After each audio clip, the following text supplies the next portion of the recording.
I don't feel it, yeah. This is what I'm going, okay, I think it's what makes it like an illusion, is an illusion where it's like, oh, okay, like, you know, but yeah, not what it's been dry so high. And I think also just being active probably will help. I was working for my office for cool. Oh, nice.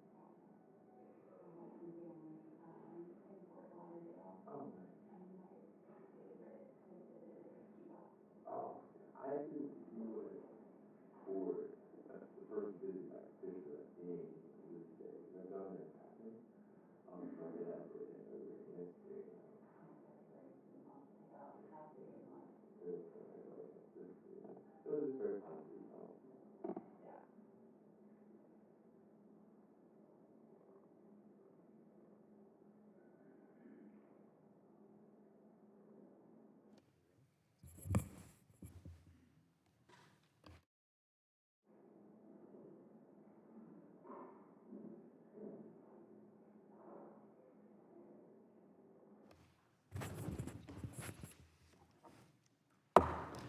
Good morning. This subcommittee on workforce protections will come to order. I note that a quorum is present. Without objection, the chair is authorized to call a recess at any time. Today's hearing will explore compliance assistance programs offered by OSHA, the Occupational Safety and Health Administration, and its state partners. We'll consider ways to strengthen these federal programs and learn more about the public-private safety partnerships that OSHA's mission includes, with goals of protecting those who work hard every day to provide for their families and deserve to do so in safe working conditions. Since its establishment in 1971, OSHA has developed enforcement efforts and robust compliance assistance programs. These programs help protect the millions of Americans who work hard every day to provide for their families by giving employers the tools and guidance they need to prevent injuries and illness before they occur. Instead of relying solely on inspections and investigations after a violation happens, compliance assistance programs encourage a proactive approach to safety, which is essential to any effective health and safety management system. Many of these programs have been in place for almost as long as OSHA itself. For example, this year marks the 50th anniversary of OSHA's on-site consultation program, which provides no-cost, confidential occupational safety and health services that are tailored for small and medium-sized businesses. In 1982, OSHA approved the first site for its voluntary protection programs, which recognized workplaces with safety and health practices that go above and beyond legal requirements. In addition to OSHA's many federal programs, there is a vast network of programs and initiatives conducted by states with their own OSHA-approved state plans. As we look ahead, it's clear that workplaces are changing rapidly. New industries, emerging technologies, and evolving hazards require OSHA's compliance assistance programs to be more innovative, accessible, and adaptable than ever before. Updating compliance assistance programs calls for a collaborative approach. Strong partnerships among state agencies, nonprofit organizations, industry leaders, and other stakeholders will be vital. We must combine enforcement efforts with educational opportunities for employers and workers who want to meet their compliance obligations if we're going to protect workers. Importantly, certain federal programs, such as the VPP, are discretionary programs, meaning their effectiveness can change dramatically year over year, and employers engaged in these programs are under constant threat of losing this critical resource. We will hear more about a solution that addresses this concern and codifies the program, allowing it to perform more consistently. Today, we will also hear from individuals in their workplaces where these compliance assistance programs are used.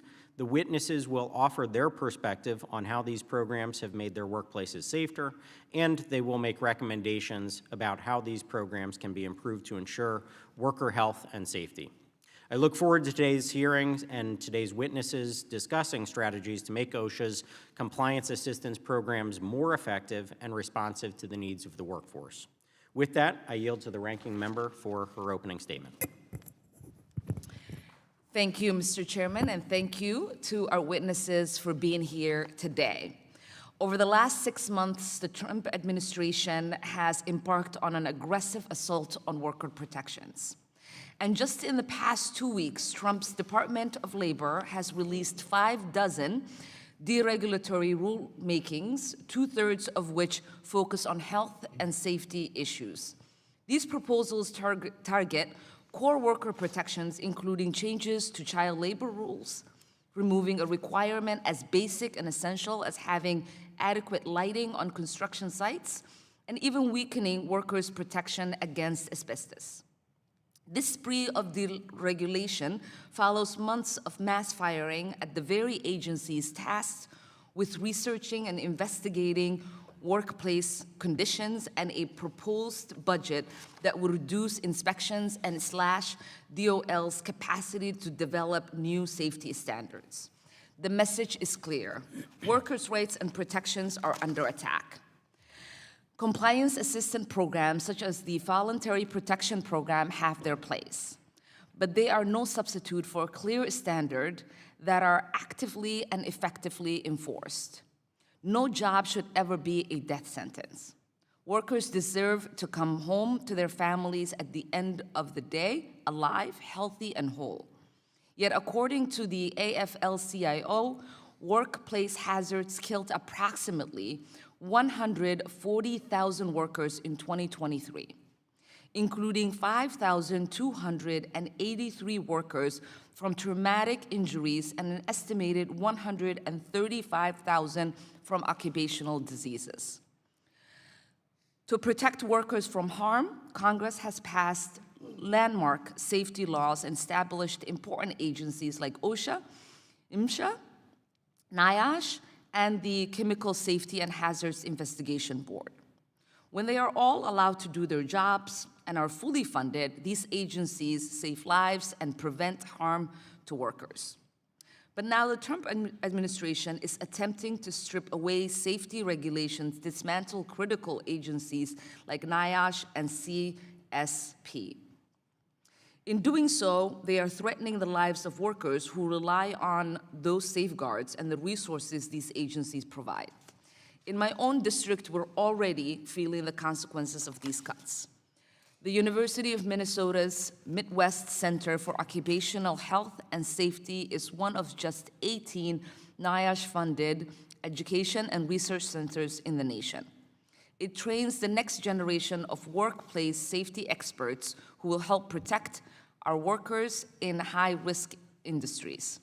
Without NIOSH, the invaluable research and workforce development provided by that center and others like it across the country will be lost. That means fewer trained medical and safety professionals, less research capacity on critical issues such as heat stress, decreased investment in innovative technologies that can prevent illness and injury. The Trump administration's deregulatory agenda will result in more injuries, more deaths, more grieving families, and less accountability for employers who put their workers in harm's way. Committee Democrats are committed to honoring these workers who have been harmed or killed on the job, not just with words, but with action to change the system. Later today, Ranking Member Scott will reintroduce a bill that will finally bring workers the common sense protection they deserve against heat-related injuries and illness. I am proud to co-sponsor the Unsansian Valdivia Heat, Illness, Injury, and Fatality Protection Act, which requires OSHA to finally issue an enforceable rule with the strongest feasible protection against heat illness, including paid rest break, access to water, shaded or cooled recovery areas, and training that is delivered in the language and format the workers understand. These are sensible safeguards that will save lives. Ranking Member Scott, Representative Courtney, and I also reintroduced the Protecting Americans Workers Act, which would make long overdue improvements to the enforcement of the Occupational Safety and Health Act. This bill would expand coverage to millions of workers currently excluded from the law's protections and strengthen whistleblower protections. These reforms are critical to preventing the most serious violations that endanger worker safety.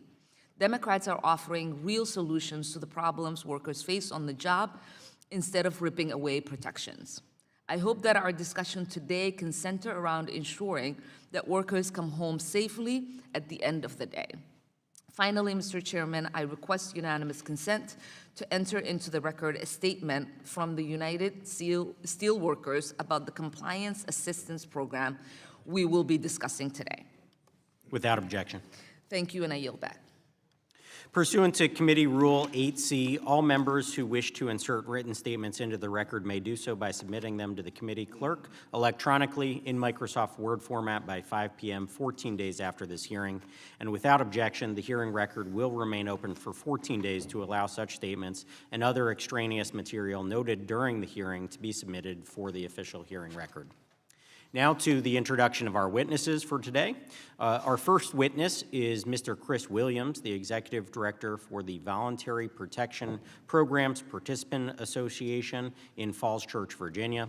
Our second witness is Mr. Myron Harper, the National Health and Safety Director for Cintas Corporation in Indianapolis, Indiana. Our third witness is Ms. Rebecca Reindahl, the Safety and Health Director at the AFL-CIO in Washington, D.C. And our final witness is Mr. Kevin Sell, Senior Director for Corporate Development at Quest Group in Alexandria, Kentucky. Mr. Sell is testifying on behalf of the Associated Builders and Contractors. We want to thank all of our witnesses for being here today, and we look forward to hearing each of your testimony. Pursuant to committee rules, I will ask that each of you limit your oral testimony to 3-minute summary of the written testimony that you've provided. As committee members have many questions to ask for you, the clock will count down from 3 minutes. Pursuant to Committee Rule 8D, the committee practice, however, is that we will not cut off your testimony until you reach the 5-minute mark. I would also like to remind the witnesses to be aware of their responsibility to provide accurate information to the subcommittee. And with that, I will recognize our first witness today, Mr. Williams. You're recognized for your testimony. Chairman McKenzie, Chairman Wahlberg, Ranking Member Omar, and members of the subcommittee and committee, I thank you for the opportunity to testify in support of OSHA's compliance assistance programs. My name is Chris Williams, and I serve as the Executive Director of the Voluntary Protection Programs Participants Association. For 40 years, VPPA has represented sites and companies involved in VPP. Our more than 1,400 members represent every industry and collectively represent nearly 300,000 workers, union and non-union. More than half of VPPA's members are current VPP sites who, along with the nearly 1,900 sites across the country, share in our mission to raise the standard for workplace health and safety excellence. VPP is a program founded on collaboration. In 1979, the California Building Trades Council, National Constructors Association, and Cal-OSHA came together to develop the Cooperative Self-Inspection Program. It was aimed at preventing injuries and illnesses during construction of the San Onofre nuclear power plant. Led by labor and with full management buy-in and oversight by Cal-OSHA, this resulted in levels of cooperation previously unseen and laid the foundation for the program that we see today. OSHA's VPP has maintained this bedrock commitment to employee involvement, management commitment, and regulatory oversight, working together to foster a culture of continuous improvement. The proof's in the numbers. According to OSHA data, VPP sites maintain an average injury and illness rate 53% below BLS industry averages. To put that in perspective, the average American workplace sees nearly 3 injured workers per 100 full-time employees. For VPP sites, that number is closer to 1. And that's still one too many because VPP fosters a culture where safety is the core value upon which every decision is made. It's why VPP works and saves. VPP's impact goes beyond participants. It's felt across the more than 10 million workplaces in the United States through countless process innovations and best practices. It's felt by OSHA through the Special Government Employee Program, with VPP companies committing their own personnel and resources to work alongside OSHA, developing new ideas that are routinely adopted and improved. Simply put, VPP is a shining example of what labor, management, and government can do when working together towards a shared vision of what can be. Yet, VPP remains a discretionary program, meaning that it can be eliminated at any time, for any reason, by any party. And make no mistake, it's been under threat before. That's why we're pleased to see the introduction of H.R. 2844, the Michael Enzi Voluntary Protection Program Act. This bill's aim is simple: to make VPP a permanent program within OSHA, to require that a percentage of OSHA's budget be set aside to fund VPP, and to create a pathway for every American workplace to reach VPP-level performance. VPP enjoys broad support: Democrats and Republicans, management and labor. In fact, VPP was built by labor. Nearly 500 locals are signatories to VPP agreements, among them more than 380 AFL-CIO-affiliated unions. VPP is the gold standard of safety and health management systems and the only one available free to every workplace willing to commit to and abide by its stringent ongoing requirements. Participants know that protecting workers isn't proprietary. It isn't a union or non-union issue. It's about sending our loved ones home in the same or better condition in which they arrived every day. I thank you for your time, and I look forward to your questions. Thank you, Mr. Williams. Next, we have Mr. Harper, and I recognize you for your testimony. Good morning, Chairman McKenzie and Ranking Member Omar and members of the subcommittee. Thank you for holding this hearing and for the opportunity to testify on the importance of the Voluntary Protection Program. My name is Myron Harper. I am a Director of Health and Safety for Cintas Corporation. Cintas is dedicated to helping more than 1 million businesses of all types and sizes across the United States get ready to open their doors with confidence by providing a wide range of products. Cintas employs approximately 47,000 employee partners in our workforce today, and our overarching goal is to ensure everyone returns home safely at the end of the day. We accomplish this through our Cintas Health and Safety Management System, which is modeled by after our OSHA Voluntary Protection Program. Since the certification of our first site in 2010, 139 additional Cintas facilities nationwide have achieved VPP STAR certification. Achieving VPP STAR certification is a rigorous process. Our locations must show that all employee partners work together to prevent workplace injuries and incidents. I also serve as a special government employee through OSHA's Voluntary Protection Program. As a special government employee, I have the opportunity to engage with peers through multiple educational opportunities, mentoring, and by participating in on-site evaluations. Even though OSHA works together with sites to find solutions to give feedback, we are held to an even higher standard and are still subject to audits and evaluations post-certification. And this remains critical to the success of this program today. I would like to thank Congresswoman Diana Harshbarger and Congressman Mike Thompson, the bipartisan co-sponsors of H.R. 2844, the Michael Enzi Voluntary Protection Program Act.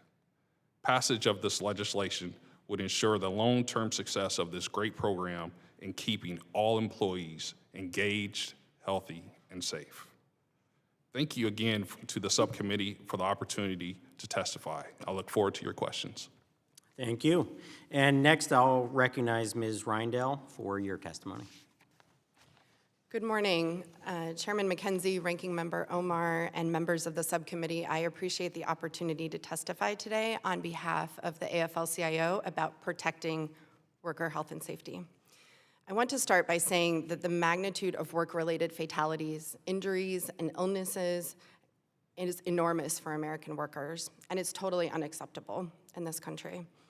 Each year in the U.S., more than 5,000 workers die on the job from traumatic injury, and an estimated 135,000 die each year from work-related disease. The families of these workers suffer the consequences, and these are devastating and they're preventable. So what we are talking about today are not just numbers and goals and achievements, they are people's lives. Yet the Job Safety Enforcement Agency for most workplaces, OSHA, has been starved by budget cuts and hampered by staffing reductions and low penalty structures that keep it from carrying out its core responsibilities entrusted to it by Congress, even before the Trump administration's recent efforts that will reduce these resources even more. Between 1991 and 2024, OSHA's budget decreased 8%. In the last 35 years, we have seen a 19% reduction in all of OSHA's staff, including at headquarters, and with a whopping 35% decrease in enforcement staff alone. Meanwhile, employment has grown 43% and workplaces have grown 82%. Overall, this is a 38% reduction in the amount the agency has to protect each worker it is responsible for, now only $3.92 for each worker. We do a calculation each year in our report on the number of years it would take OSHA to inspect each workplace in its jurisdiction once, based on its resources. Since 1991, that number has gone from once every 84 years to once every 185 years. And under the President's budget proposal for fiscal '26, that number would be the worst on record, once every 266 years, because they've proposed to reduce the number of OSHA inspections by nearly 30%. Meanwhile, 8 million public sector workers have no OSHA coverage, a number that has increased 10% in the last 35 years.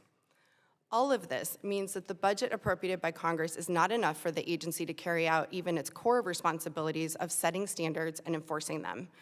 A quick reminder, the two duties in the OSHA Act are for employers that must, 1, maintain a workplace free from recognized hazards, and 2, comply with the standards promulgated by the agency. Recent firings of the health and safety agency staff like NIOSH and new policies by the Trump administration will only make things worse for America's workers. And right before the 4th of July, the administration just proposed to rescind and weaken dozens of worker health and safety rules, including removing training and medical evaluation requirements for PPE to function properly, removing employer requirements on reporting illnesses, and removing OSHA's general duty to keep workers safe. Meanwhile, OSHA hasn't been able to issue many standards in recent years, and when they do, it can take up to 20 years to get one out the door. Compliance assistance has always been part of the OSHA model, but compliance assistance is just that, assistance to aid employers with understanding and complying with the law. And OSHA has many compliance assistance programs.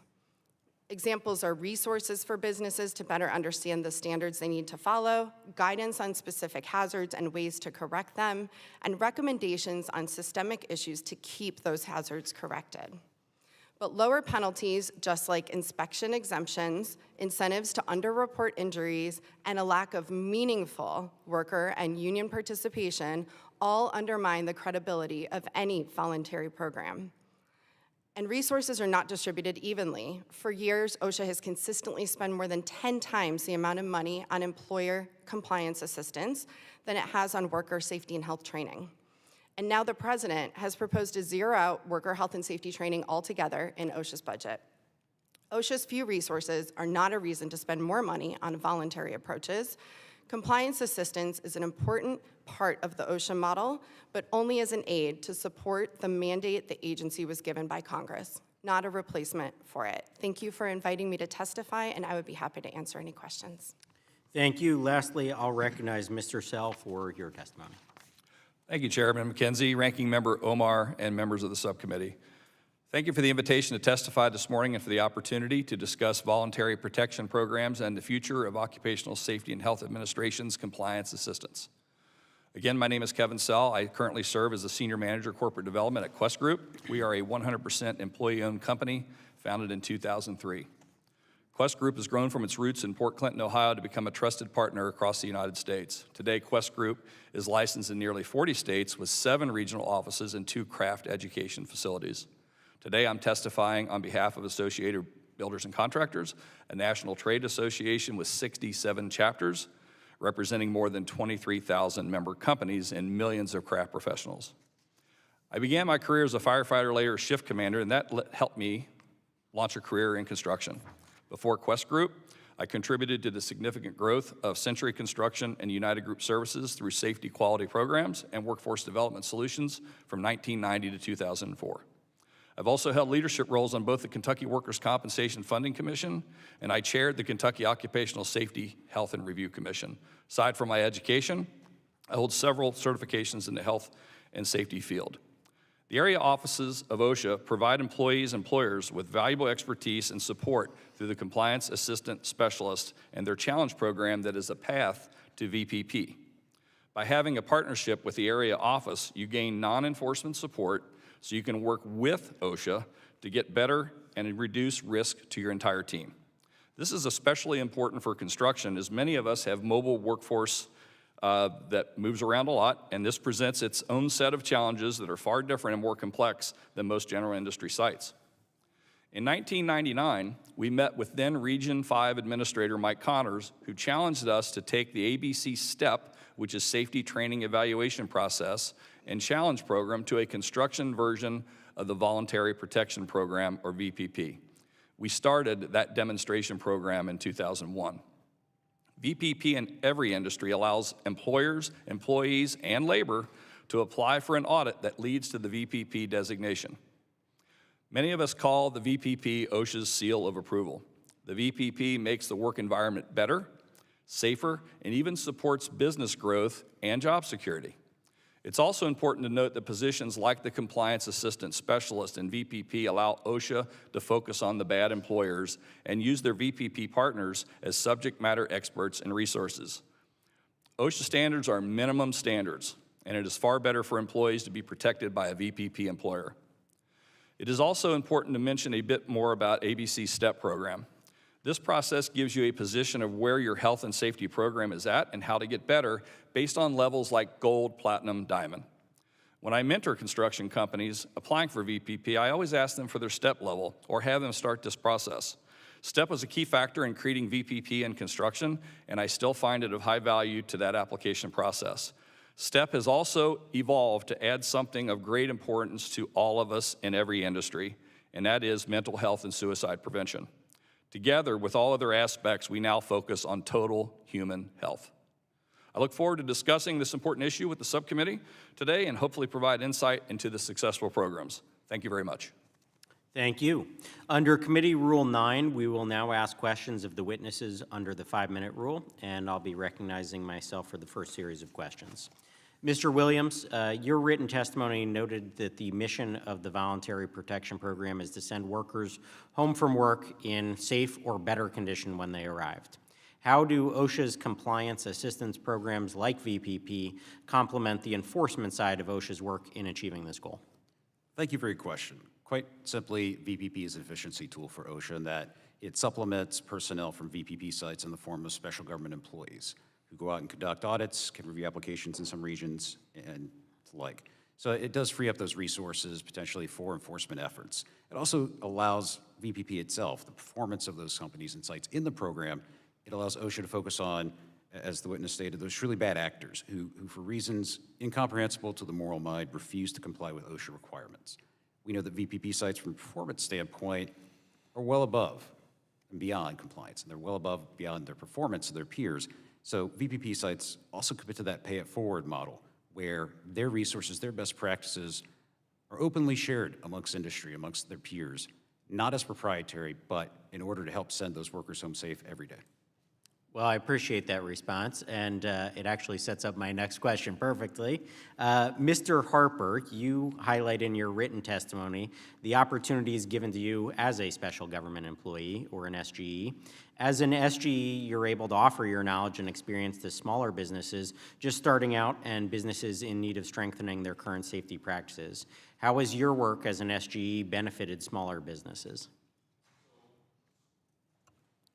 So with small businesses, we've been able to partner with them through SGE initiatives, through Voluntary Protection Program by going out, visiting those sites, directly partnering with them, sharing those best practices with them, as well as inviting them to our sites to partner with them.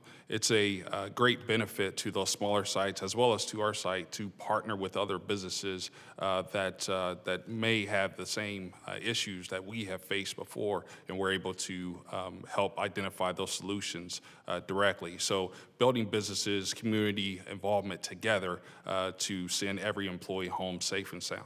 So we appreciate the work you do helping small businesses there. I think that's fantastic. How does that benefit your organization, Cintas? So with Cintas, especially with the customers that we have, we've been able to partner with those small businesses to help them with their initiatives and help us as far as a company to build that relationship with that site.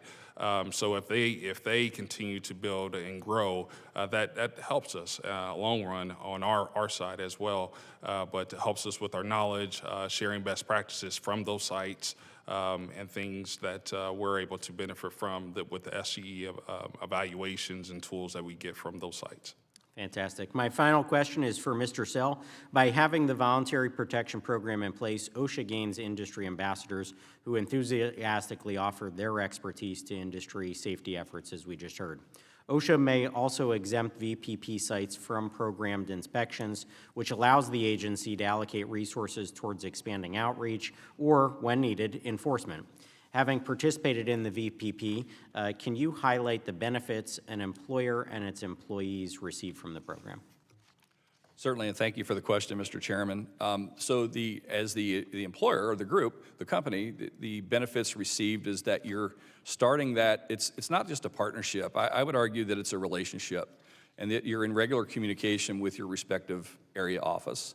And getting to know those people and what they do also gives you more access to standards that are coming out, more input. The employees understand that they're working for a company and with a company where they're engaged in the voluntary protection process and where they look at OSHA as a partner and they don't look at them as the occupational police, which I'm not saying that that's not needed, I'm just saying in the VPP setting that it's a cooperation, it's engagement, it's collaboration with the agency, which is, I think we all would welcome more collaboration with federal agencies that actually benefit employees. Appreciate that answer, thank you. And with that, I'll conclude my questioning, and next I'll recognize the ranking member for 5 minutes of questioning. Ms. Raindl, thank you so much for joining us today. Just this week, OSHA announced a major policy change related to the monetary penalties for workplace safety violations. Under current law, what is the maximum penalty OSHA can seek for a serious violation? Excuse me, the maximum penalty is $16,000, $550. So it's roughly $16,000. What if a worker is killed? If a worker is killed, it depends on the type of violation. It could also be a maximum of $16,000 if it's a serious violation. And just to be clear, these are only the maximum penalties, right? These are maximum penalties. They're often much, much lower. In our annual report, we do look at this, and for federal OSHA, the average serious penalty that OSHA issues is $4,000 for a serious violation of the OSHA Act. Now, can you briefly tell us what OSHA announced this week? What are the consequences of this decision, and will workers' lives be at risk? Sure. OSHA announced on Monday a new policy change related to its penalty structure and related to reducing penalties for businesses when they are cited by OSHA.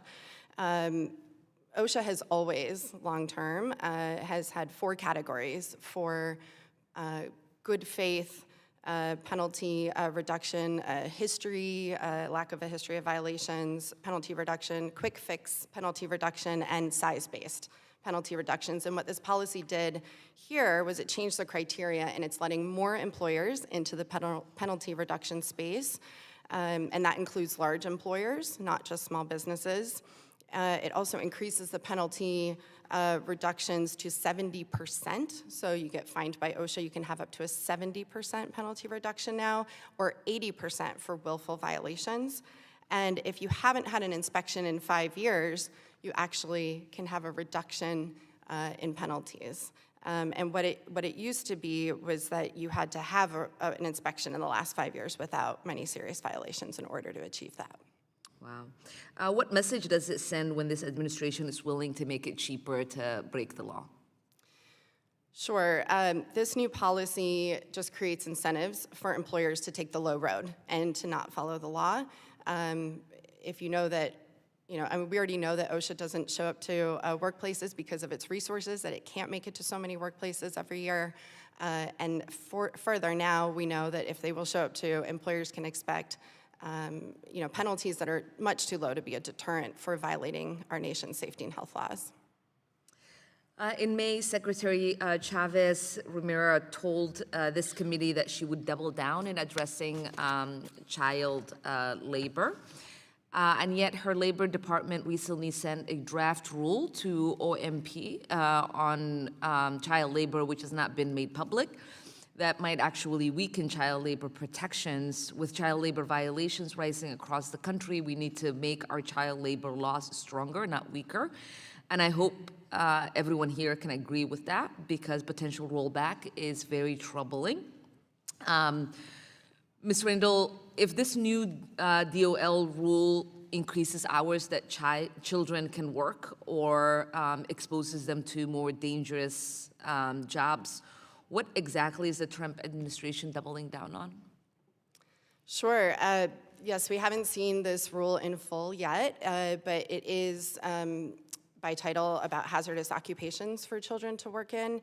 So we actually have seen these things before in the first Trump administration, where they have attempted to lower the age that children can work in dangerous occupations and having them work at different hours for longer time periods. And right now, for decades, our nation has prevented children from working in certain hazardous occupations. We've had many violations of this over the years, and child labor violations are a very clear indicator of other health and safety violations that are going on in workplaces. Thank you, and with that, I yield back. Thank you. Next, we'll go to Chairman of the Full Committee, Mr. Wahlberg from Michigan. Thank you, Mr. Chairman, and thanks for holding this hearing, and thanks to the panel for being here. Mr. Williams, you indicated that in your written testimony that an estimated 1,900 work sites participate in the voluntary protection program. What percentage of those sites are union sites? Thank you, Mr. Chairman. While there's no accurate data put out by OSHA in terms of worksite affiliation, labor, non-labor, or union, non-union, in looking through the list of unions that are signatories to VPP agreements and look through those sites, a conservative estimate would be 15%. I would put that above 20% of VPP sites that are union work sites. I say that because the data is incomplete to some extent. For example, in California, 61% of VPP sites are union affiliated. Okay. What additional requirements are there for work sites who are represented by a union and want to join VPP? And if you could also respond, what kind of feedback have you received from the unions about these sites? Certainly. Any site that employs union labor must have every trade that's represented on that site sign off on any VPP agreement. If even one declines, then we don't proceed. The VPP process stops. Labor maintains a critical role and critical oversight role in terms of if at any point labor looks at that VPP agreement, looks at that site and says, you're not upholding your end of the bargain management, we can withdraw our signature, and the site is out of VPP. In terms of feedback from local labor affiliates, it's been overwhelmingly positive, just simply based on the number of local signatories that I cited in my opening statement. But I want to give you a statement in their own words. This is from Jack Griffith, who works at the Central Plateau Cleanup Company out in Richland, Washington. He's a member of the Hanford Atomic Metal Trades Council and Local 1951 of the International Association of Machinists and Aerospace Workers. He's a full-time union safety representative, VPP coordinator. He's been involved in VPP for almost 30 years now. And in his words, and I quote, VPP is not a flavor of the month program. It requires a management commitment with employee involvement. Unionized sites must endorse their commitment or the application will not be accepted by OSHA. Attaining VPP star recognition is not easy for companies. They must have implemented an effective safety and health management system. Fostering a culture of safety and continuous improvement can take time. I've seen where the safety culture needed to change to meet the rigorous requirements of going above and beyond the basic OSHA requirements to demonstrate exemplary safety and health management systems. On a VPP site, every employee has the right to stop work without fear of retaliation when identifying anything that was not covered. It's not surprising that he would state that. That's just common sense of what the program is a high standard program that you have to voluntarily commit to and keep the job. Thank you. Mr. Harper, there's a misguided belief that by participating in VPP, employers skirt their compliance obligations. However, your written testimony states that VPP work sites are held to an even higher standard than non-participants through the program audit and evaluation process. Could you briefly explain why that is, and do you believe this high standard has had a direct impact on employee recruitment, retention, and growth there at Cintas?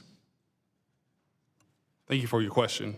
When it comes to the high level of importance for safety at Cintas and within our facilities, partnering with our employees have definitely helped to further the importance of safety. When it comes to audits that happens with OSHA, we have to make sure that we hold to a high standard with OSHA on a annual basis. We got to submit our records of where we are for continuous improvement. And then every so often, they have to come back and reevaluate our site to make sure that we're held to that standard. In addition to that, when submitting our applications, we have to be lower than the industry average, lower or at the industry average based on the BLS rates. And so our incident rates has to be below. So they're also looking at our involvement from our employees and leaders, as well as our numbers. It has definitely helped us with the accountability side, as far as having OSHA there to help partner with us and continue our efforts, sending partners home every day safe to their families. And so it helps with our programs initially. Thank you. Not much time left, but Mr. Sell, yes or no? Has the participation in VPP and other compliance assistance program shifted culture of your workplace to prioritize safety? Yes, it has. That's all I wanted to hear. Thank you. Go back. Fantastic. Next, we're going to go to Mr. Takano from California. Thank you, Mr. Chairman. Thank you to the witnesses for being here. Ms. Reindel, the National Institutes for Occupational Safety and Health, or NIOSH, is the only federal agency that conducts research on worker safety and hazardous health materials. As you describe in your testimony, NIOSH researches which chemicals could shorten a worker's lifespan, how future accidents can be prevented, and the application of life-saving interventions that protect workers and employers, among other things. Is it true that the staff of NIOSH was gutted this week, depriving the agency of enough staff to function? Thank you for the question. In the spring, the Trump administration fired 2/3 of the staff of NIOSH, and even though some of them have been returned, more than 1/3 of the agency is still out, and those are people who do critical work around research. Critical work, these are trained researchers, people with advanced degrees. That's right. They're uniquely skilled. This is a small field with very high level of expertise and a very unique level of expertise to do occupational safety and health. Can you give me an estimate of number of staff that will be affected? Sure. We still have more than 400 staff who are out of NIOSH, and these are people who do critical mining safety and health research, critical research on warehouses, and many other studies and industry partnerships. So what might be the immediate consequences of these staff cuts? Do you have some ideas in mind? Sure. For instance, in the mining sector at NIOSH, they do long-term studies, but they also do, they test explosive environments. They have very, critical state-of-the-art facilities where you can test explosive environments, for instance, under mines, prevent roof collapses. And you also have partnerships with the fishing industry, with the construction industry. These are a lot of the industries that are still, the research is highly impactful, and it's also research that's applied and it's immediate. So it's understanding why employers or employees aren't adopting safety practices and helping them. Great, thank you. My district contains one of the largest logistics hubs in the world. In the Inland Empire, more than 200,000 people are employed by the warehousing industry. Warehousing work has among the highest rates of serious injury of any industry in the country. Workers suffer lifelong injuries from overexertion and repetitive stress, which can permanently destroy an employee's back, wrists, and other joints. Heavy objects and equipment that mean a collision or a fall could be deadly and has resulted in hundreds of worker fatalities per year. As online shopping booms, so does the safety risk associated with that industry. A 2024 Senate report indicated that one Amazon Prime Day, just one Prime Day at Amazon, led to a rate of 45 injuries per 100 workers. That's nearly a 50% injury rate. Ms. Reindel, researchers at NIOSH's Western States Division were conducting research into making warehouse work safer. Their staff was just eliminated. How will cuts at NIOSH affect my constituents? Absolutely. The Western States Division is a smaller office out in the Western States that are incredibly efficient. And they affect warehouses because they do important work on ergonomics, which you were just talking about, and preventing musculoskeletal disorders from repetitive stress injuries, and also on fatigue. I mean, warehouses have extreme issues with workers working long hours, fatigue issues, transportation issues related to the logistics industry. So we can expect without NIOSH that injuries and illnesses will go up, fatalities will go up, and this is going to harm generations to come. So we just passed this big ugly bill, $160 billion to do immigration enforcement, a budget that's bigger than like several defense budgets put together. So there's a trade-off here. We're going to eliminate an office, a small office, that could make warehouse work safer for my constituents. So I'm seeing a trade-off here, Ms. Rindell, and I'm very, very alarmed by it. I yield back. Thank you. Next, we'll go to Mr. Mesmer from Indiana. Thank you, Mr. Chairman, and thank you for the witnesses for being here today, especially my fellow Hoosier, Mr. Harper. Mr. Harper, compliance assistance programs are a proactive approach that results in reduced costs for both OSHA and the participating employers. Can you explain to our subcommittee how these programs reduce costs for both OSHA and the employer? Thank you for your question. So with the assistance programs, especially with the SGEs, we're able to have multiple people go to a site or partner with other sites versus having one personnel from OSHA in one area, one region, supporting thousands of sites. And so by helping other businesses partner with other businesses through VPP has absolutely helped partner with other sites, build that relationship, especially with the special government employee program. Okay, thank you. You also ran a successful VPP program, and those work sites require buy-in from all parties involved. What role does employee involvement play in a successful VPP work site? Thanks again for your question. So with the employee involvement, one cannot get a VPP site. You can't go through certification without having that involvement, without having that engagement from your employees. And so this is not built on, our safety system is not built on one person, but it's all the employees at that site and multiple sites. So that's buy-in from everyone at that site to get everyone home safe and sound. So that's very important to the success of this program in VPP. Thank you. OSHA has found significantly lower injury and illness rates among VPP participants. Mr. Williams, would you say that that employee buy-in creates a culture of safety within your organization by being a VPP participant? Absolutely, sir. It is a culture where, as I mentioned before, safety is the core value upon which every decision is made, and where employees, frontline workers are empowered to stop work, to own that program. Okay, thank you. And also, Mr. Williams, critics of VPP will claim that by passing H.R. 2844, we will take away from OSHA's ability to enforce safety standards, keep workers safe, even though this legislation dedicates 5% of OSHA's annual funds to continuation of the program. What would you say in response to that claim? I would look at this from the standpoint of VPP funding alone. We know that number is significantly lower. It's less than 1% of OSHA's overall budget at present. That 5% number represents growth in the program that we know has been successful.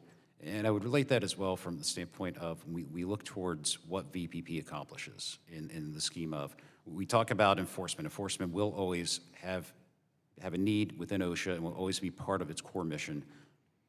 But enforcement results in an inspection that may be on a site 1, 2, 3 days. The other 360 days of the year are what compliance assistance programs like VPP tackle. It's creating that environment, the conditions and the culture at a work site so that employees are that empowered to work safe, they're empowered to own the program. Management commits to that, and the regulatory oversight, as the other witnesses have talked about from their personal perspectives, is the fact that that annual self-evaluation and that audit, a VPP site's going to see OSHA on their site every 3 to 5 years. They openly welcome them. Okay, thank you. Yield back the rest of my time. Thank you. Next, we'll go to Ms. Stevens from Michigan. Thank you, Mr. Chairman, and thank you to our ranking member as well, and of course our witnesses. We all know that OSHA plays an incredibly vital role in making sure Americans across the country are safe at work. And as a daughter of a small business owner who was a landscaper and employed a lot of people, we know a thing or two about workplace safety in my family, and as someone who has visited over 200 manufacturers in my time in Congress through my Manufacturing Monday program, I see those safety standards in play. But I want to focus my questions certainly on Michigan, but I also just don't want to leave out the assault on our federal workforce and decades of underfunding at OSHA that has been mentioned that leave workers more exposed than ever. And so that combined with catastrophic Medicaid cuts in the reconciliation bill that came down makes it very difficult for workers at this time, and particularly for folks who I hear from a lot in Michigan. An AFL-CIO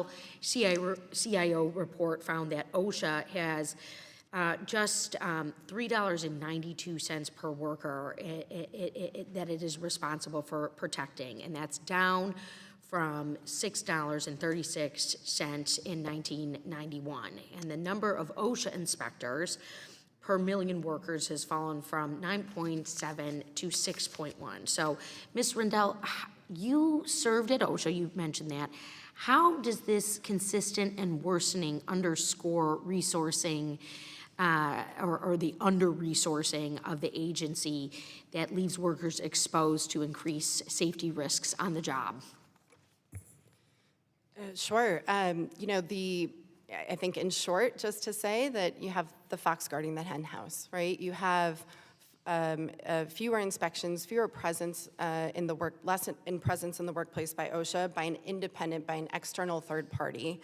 You also don't have an avenue for workers to reach out to an external party. We know there's a lot of fear right now in the US, generally speaking, and without the ability for OSHA to show up and to talk to workers, this has a severe dampening effect on how we actually can measure what's going on. I also want to say that enforcement has been effectively evaluated by many studies to look at OSHA enforcement and OSHA standards and how those have saved lives and been effective and actually greater than the standards even predict. So we have effectiveness of OSHA enforcement that's been shown through many, many studies. I think a lot of my colleagues are talking about VPP.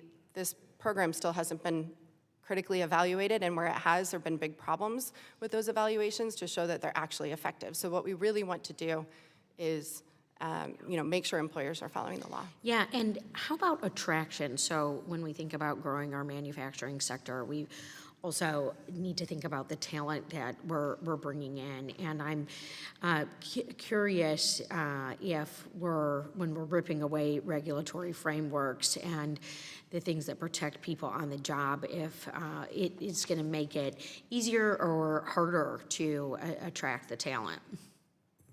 Sure. I know there's definitely an emphasis on domestic manufacturing, but how do you do that if workplaces aren't safe?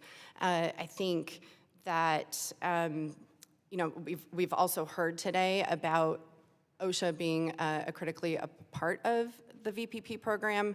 We'll say there are a lot of on-site consultation programs and industry partnerships, and resources and compliance assistance are all very important. But OSHA and VPP actually doesn't do audits until once every 3 to 5 years. Yeah. So that's a long time. And one other quick one as well.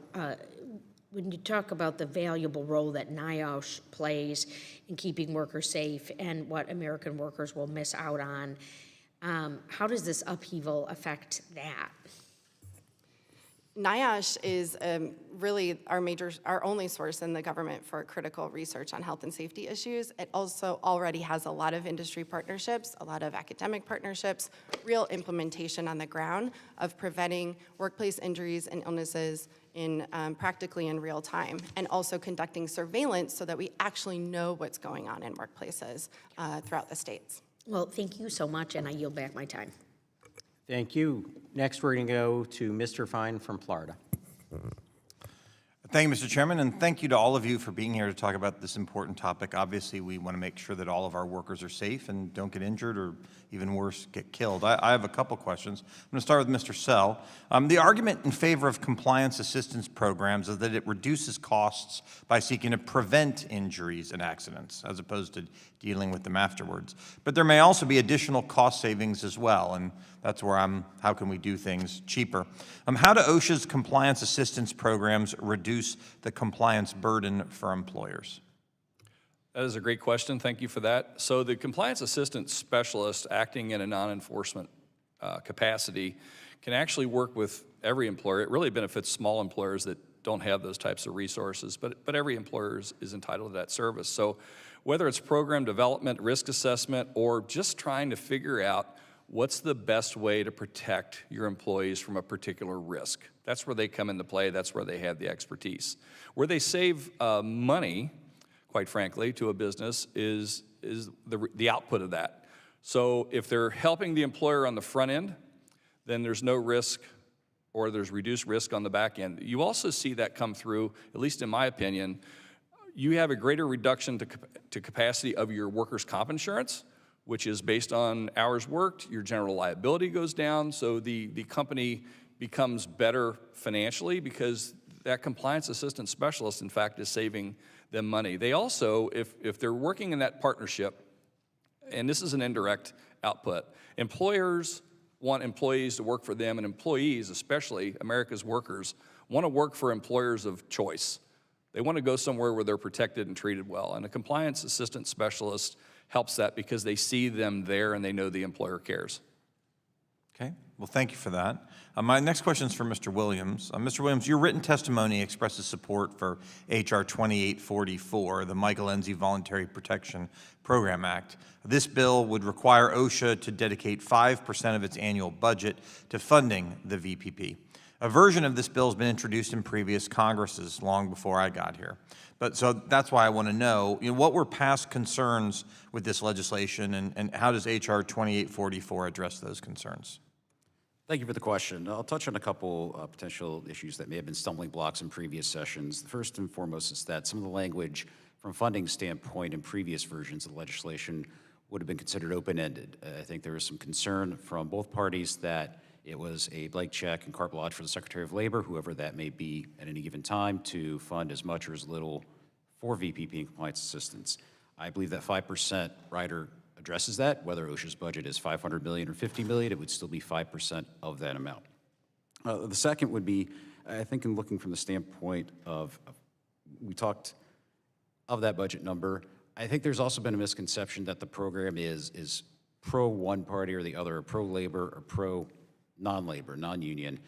I think this legislation in the past has suffered from that misconception that one side or the other supports it. It's a bill for everyone. It's a bill that's had bipartisan support in previous sessions, including this one. It's a simple piece of legislation. It aims to make a program that has been so successful in reducing workplace injury and illnesses and engaging employees in workplace safety and health. It simply makes it permanent. I think there's been a little bit of a misconception from the standpoint of one side or the other is going to get a victory here. No, this is a victory for all of American workers. Thank you. Thank you for all for being here, and that answers my questions. I yield back, Mr. Chairman. Thank you. Next, we'll go to the ranking member of the full committee, Mr. Scott from Virginia. Thank you, Mr. Chairman. Ms. Rundell, the Department of Labor released dozens of new rule notices which reverse worker protections. Can you describe and comment on some of those initiatives? Sure. Thank you for the question. I'm happy to. I mentioned in my testimony just before the 4th of July, dozens of these rules, actions, I should say, were issued. Many are proposals, and there are most of them are attempts to weaken existing safety and health protections and also to roll back some altogether. So very basic but very important items like adequate lighting in workplaces or using, safety colors to detect, caution, very important things. And there's a proposal to remove OSHA's general duty protections to certain occupations because they are, quote, inherently risky. And we see this as problematic and really a problem for many workers across the U.S., not just the occupations that they named in the proposal, but setting a precedent for doing that going forward and thinking that employees somehow should assume the risk in their workplaces. That is where employers should be controlling hazards. One other area is going after the respiratory protection requirements. And we know that in order for respirators and other PPE to work properly in workplaces and protect workers, it must fit, and we must medically evaluate people in order to ensure that they're safe when they're wearing those protections. Are independent contractors covered by OSHA? Independent contractors are not covered. You responded to a question about the relatively low penalties to businesses. Usually accountability can be achieved by lawsuits, but if employees covered by OSHA are covered by workers' comp, is it true they can't sue for negligence? Yes, under OSHA law, there's no private right of action. Workers do not have other recourse.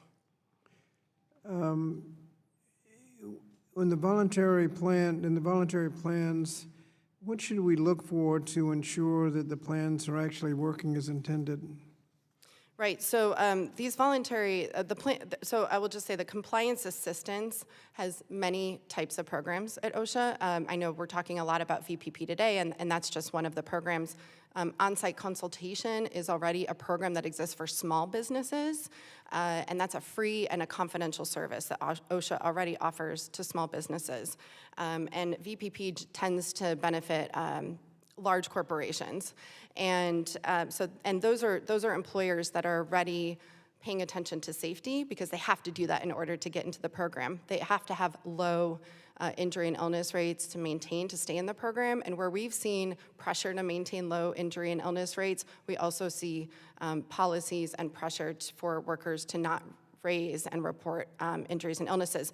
There's also a significant problem of every VPP employer having inspection exemptions. So for voluntary programs, we should not be exempting OSHA from having inspections. It's sort of a backwards way of thinking. If you are doing your best and you're having the best employers who should be going above and beyond OSHA standards, they should pass inspections without problem. But we do have, we've seen many willful violations and fatalities at VPP sites. I'm not saying all, and I'm not saying that there aren't good VPP programs in some workplaces with some employers, but the problem systematically, the program still systematically has problems.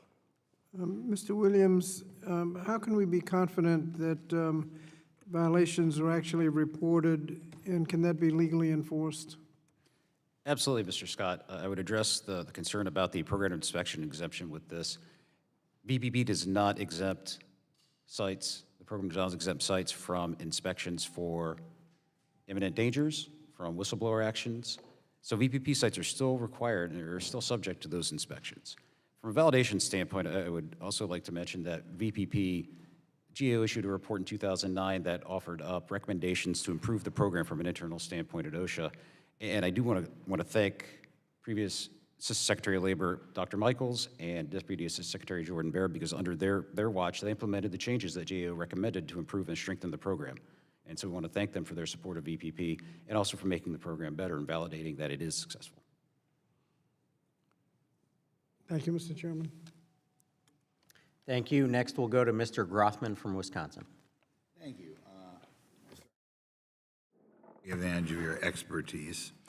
In your written testimony, you say that the 150 Cintas sites are currently participating in the Voluntary Protection Program, making you the largest VPP participant by total number of work sites. Can you share any data or success stories showing how VPP has helped reduce injuries? Yes, sir. Thank you for your question. So the VPP program has tremendously helped Cintas in improving their employee engagement, their culture, in making sure everyone returns home safe at the end of the day. building more of a great system that we have, our health and safety management system, together, not just with one person or one department, but with all employees there. Reduced our incident rates, as well as helped with partnering with other businesses outside of Cintas to help with our best practice and things to implement within our four walls. It's rare that the answer is found just within our four walls. So partnering with other successful companies with great management systems has been a benefit for us. Oh, just a plus, plus, plus. Okay, Mr. Sell, do you have anything to add to that or your experience? Well, certainly from the construction application, since 2001, it's been extremely helpful because, you know, in construction we have our own set of issues. So it has addressed a lot of issues that we've had over the years with respect to working with OSHA. It's always been our desire to do that, and VPP has enabled that. And I'd like to add, just kind of off topic for a second, we were talking about compliance assistant specialists. And I think it's good to know, if just using Region 5, there's only 4 compliance assistant specialists, 1 in Ohio, 3 in Illinois, which also means none in Wisconsin, and I wish Ms. Stevens would still be here. That means there's none in Michigan either. So there's a severe lack of that we're not reaching out and partnering with employers. Thank you. Okay. I guess you kind of brought this up, but I'll follow up with a question anyway. How could OSHA better support industry-led safety initiatives and partnerships rather than pursuing policies that appear more focused on headlines than really improving safety? Well, that's a great question and seems to be the hot topic currently. Clearly, new day. New day. Love it. Certainly the 5% funding of voluntary protection programs will be a step in the right direction, as well as getting these area offices, their compliance assistant specialists back so they can work with the people that want to improve health and safety in the lives of their workers and enable the businesses to grow. You know, we're all trying to grow in a way that's healthy, safe, and smart. To provide workers, you know, a quality of life and to provide this great country with a future. Okay. Mr. Williams, I'll finish up with you. Could you tell us how VPP helps your business improve safety without the threat of penalties or adversarial enforcement? I can certainly speak from the perspective of our 1,400 members, of which more than half are current VPP sites. It's quite frankly a culture change. And I come from a construction background. I'm a construction kid, grew up in the industry. My dad was a contractor. And I've seen firsthand 30, 40 years ago, when I was much younger and not gray, what safety culture was back in, I'll call them the old days, the bad old days. And what VPP has from an effect standpoint is it creates that sea change in culture, where we move from there's acceptable risk to we will not perform a task if it is not completely safe. And we will work with our employees. We will ask our frontline workers what they need to function safely, to go home at the end of the day in the same or better condition in which they arrived. That culture change is a direct result of VPP and the stringent requirements, not just from the application and certification process, but every year with the annual self-evaluation, every 3 to 5 years with that audit when OSHA comes on that site with their SGEs and they will pick apart that site, and our VPP sites, our members welcome that. They want that because that is an outside third-party audit. They're going to gain a better perspective than what they see on their own. So there is that compliance portion of it, and then the direct positive effect, not just from a business standpoint, because safety pays, and VPP works and saves, but also from an employee morale standpoint and employee well-being standpoint. Can you give us an example of some of the negative grandstanding that you may have gotten in the past from OSHA, or that you're familiar with? We can tell you that there's been threats to the program from the standpoint of purely from the enforcement. And as I said earlier before, enforcement is always going to be a core function for the Occupational Safety and Health Administration. But when you look at enforcement, and comments here today, we've heard some of them, enforcement and inspections are similar to a speeding ticket. Police officer pulls you over, gives you the ticket, you go on your way. And so the short-term impact is very positive. You're most likely going to be able to look at, you're not going to speed, but over time, you regress back to going over the speed limit and creating that hazard. Compliance assistance, education, from a speeding ticket standpoint, going to a driver's ed course or remedial course to talk about the impact that someone speeding has on a victim of an accident that's caused by speeding, for example. The similar comparison with VPP compliance assistance. Compliance assistance goes over those other 363 days when the inspector's not on site and helps make that site safer. It's that long-term education and value component that prevents that fatality, prevents that catastrophic injury. Okay, thank you. Thank you. That concludes questioning from members, and I want to thank all the members for participating today. With that, we're going to go to closing remarks, and I'd like to recognize the ranking member for her closing statement. Thank you, Chairman, and thank you once again to all of our witnesses for speaking with us today. Today's discussion has made one thing abundantly clear. The future of workplace safety depends not on weakening protections, but on strengthening partnerships between OSHA, employers, and workers. Compliance assistance should be about empowering everyone to work together to identify hazards before they cause harm, and not about providing loopholes that allow dangerous conditions to persist. What we have seen from the Trump administration is a systematic effort to deregulate, defund, and dismantle the very institutions that keep workers safe. And the human cost of this deregulatory agenda will be devastating. From slashing capacity to NIOSH, to gutting OSHA enforcement, to zeroing out the Chemical Safety Board, this administration's reckless decisions would lead to more deaths, more injuries, and more families broken by preventable tragedies. We need strong, enforceable standards, not voluntary programs that lack accountability or budget and staffing cuts that risk more worker lives. Good employers understand that safety is both a moral duty and an essential for business success. The bills introduced by Ranking Member Scott, myself, and some of my other colleagues, like the Protecting American Workers Act and the Heat Illness Prevention Act, offer practical solutions to close coverage gaps and strengthen enforcement and address deadly risks like heat stress. As we conclude, I urge all members of this committee to remember the stakes. Every regulation we weaken, every resource we cut, means more workers at risk of injury or death. Every worker deserves to return home safe and healthy, regardless of the industry or job. So let us commit to building safer workplace through robust standards, effective enforcement, and stronger partnerships. Because no worker's life should ever be threatened as expendable. Thank you, and I yield back the balance of my time. Thank you, and I'd like to thank all of our witnesses for joining us here today for this important conversation about ways that we can keep workers safe in their workplaces.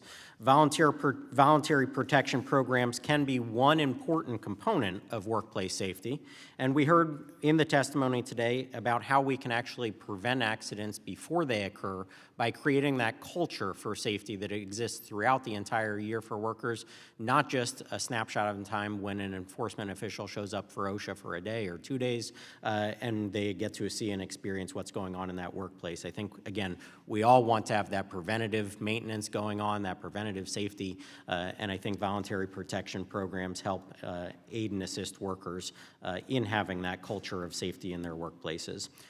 We also had a broader discussion about the reforms that are going on at the Department of Labor. I think they're critically important because I think we saw during the last administration the absolute failings of the Biden administration and Democrats to hold them accountable for workplace safety. We saw that during the last administration in the spike of child labor violations that went on around this country. Hundredfold increases, multiple hundredfold increases in child violations. So all the regulations that they want to talk about, all the people that were at the Department of Labor during the last administration, they did nothing to keep children in this country safe. Absolutely nothing.